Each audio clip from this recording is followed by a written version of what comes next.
Hey there, chuds and chudettes. Today I got another rant for you, although this one isn't really about life, but more so video games. One of my few hobbies of escapism. I'm sure a lot of you can relate to that. But I just got like a little pet peeve that I noticed recently about video games that have released.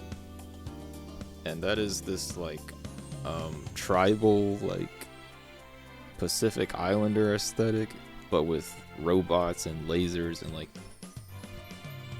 highly advanced technology. And I think this started with Horizon Zero Dawn, and then Breath of the Wild, and then just now recently I played Fantasy Life I, and that also did it. And that game is also very similar. It reminds me a lot of Animal Crossing New Horizons too, and I'll explain that too, because that was also kind of disappointing with the crafting and basically it had dailies, and it just made the game feel kind of like a chore, which Fantasy Life I definitely feels like a chore to play. That game is kind of ass compared to the first game on the 3DS, if you ever played that. So this might also be like a pseudo review or rant to talk about my general thoughts about that game. But if you played the original Fantasy Life on the 3DS, that game was great. It was made by Level 5, and those guys made some Dragon Quest games. Most notably Dragon Quest IX, which was on the original DS.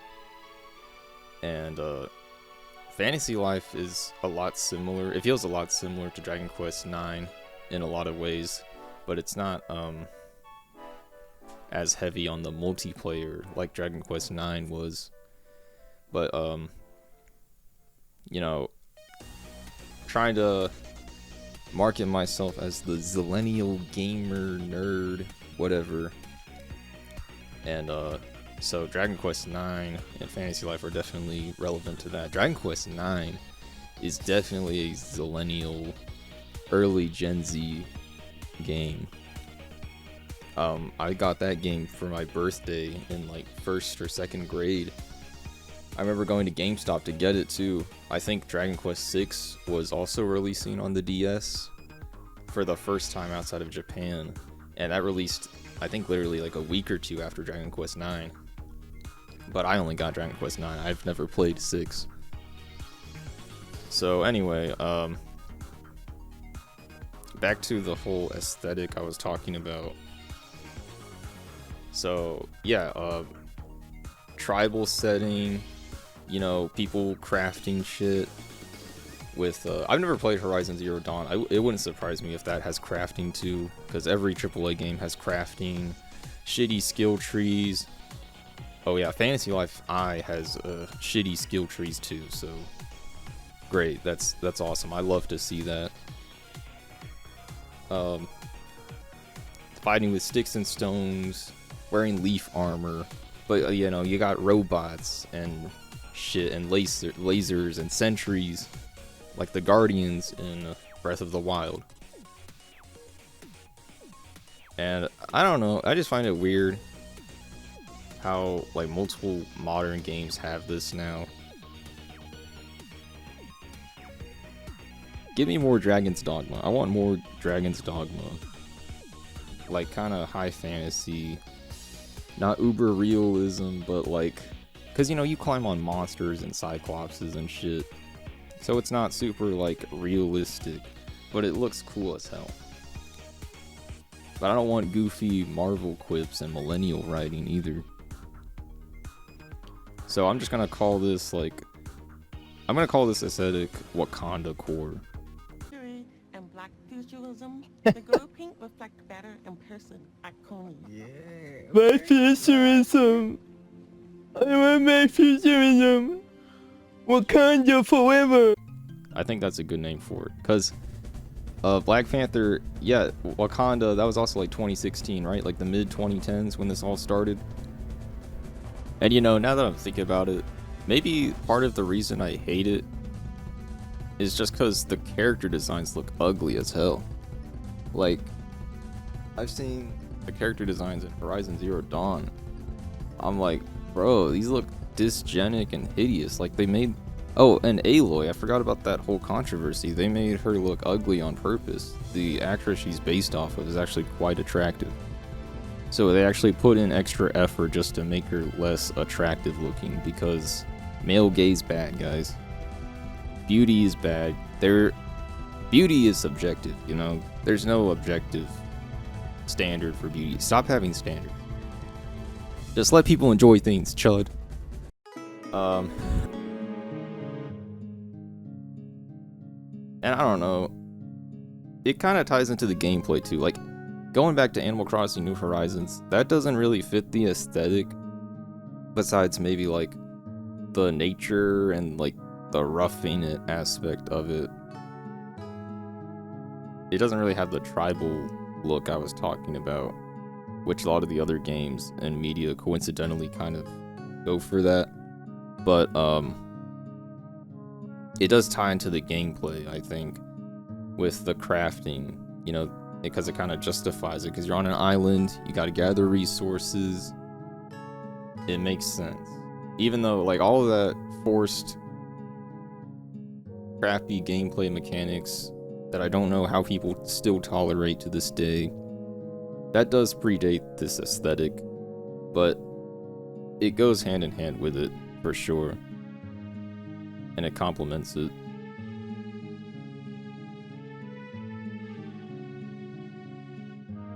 I don't know, has anyone else noticed this aesthetic? I don't really know how to, like, I'll show a picture on the screen and in the thumbnail. But, like, I sort of explained it, I think. I don't really know how I can go any deeper in it. So I guess I'll just talk about Fantasy Life I. I mean, it's just, it feels slop, bro. It feels like slop. It has crafting. I mean, I think the first game also had crafting. But there's so many systems. Like, you start, the first 2 hours of the game is just, there's a story you go through. And, like, every cutscene has it introduces a new system. And it's just, it keeps going and keeps throwing shit at you. It's just exhausting. And also, it doesn't emphasize, there's no bliss like there was in the first game, because that was basically the achievement system in the first Fantasy Life, right? So the way that worked was you did like general things. They weren't necessarily tied to location or vocations or lives, as they're called in the series. So they were just general achievements. When you unlocked them, you would get bliss, which were these points. And when you build up your bliss gauge all the way, I think, if I'm remembering correctly, you could unlock access to new things for your life, or for your character, like a bigger house, more inventory space, pets, a horse. And the first game really emphasized this, and the second game, it just feels like an afterthought and not really tied to the core gameplay. Also, the character designs, again, going to the character designs in Fantasy Life I, they look kind of ass too, I'm not gonna lie. It's not a handheld, obviously, anymore. So obviously, they can't, translating that to like better graphics and fidelity, you can't really keep the cutesy chibi look of the first game, but it doesn't look as good in my opinion. It looks alright, but yeah, the character designs aren't that great. Okay, so going back to the bliss, the second game doesn't have that. Instead, it has different areas. So you have your base where all your companions live, and yeah, you have companions. You're not going at it alone like in the first game, and your companions won't ever shut the hell up. That shit gets annoying after a while. I'd rather, you don't have to bring them with you, but you're gimping yourself if you don't. So you have this base where all your companions live, and where you live, and you have a house that you just get in the first like 30 minutes of the game. Which, again, in the first game, you were part of the community, and your innkeeper lady gave you a room, and you build off from there, and you can actually buy a house with, like, you need a shit ton of money, but you can buy a house in the first game. In the second game, you're just given a house. You can do whatever you want with it. You're given a base. You can change the landscape, the elevation. Again, just like Animal Crossing New Horizons. And then, so, I keep talking about different shit. So, instead of bliss, which are general achievements, like I said in the first game, the second game has achievements for every location, basically. And doing pretty much anything tied to the location, like doing maybe 5 requests from people in that location will get you points to level up the I don't know, the location or whatever. And this unlocks like architecture from that location or from that town, and you can use it in your base. So it's stuff like that.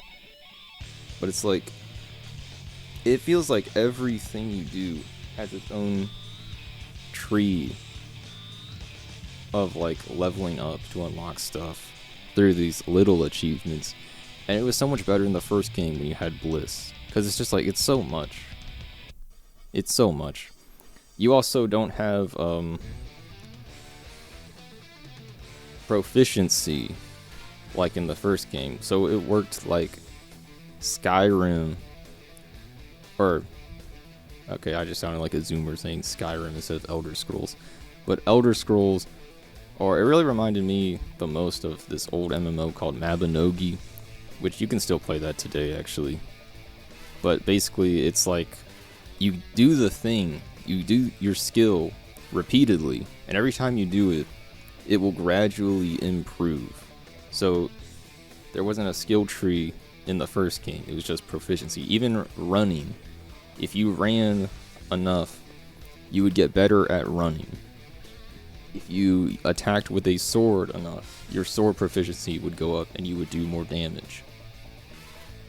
Every skill, every action in the game was like this.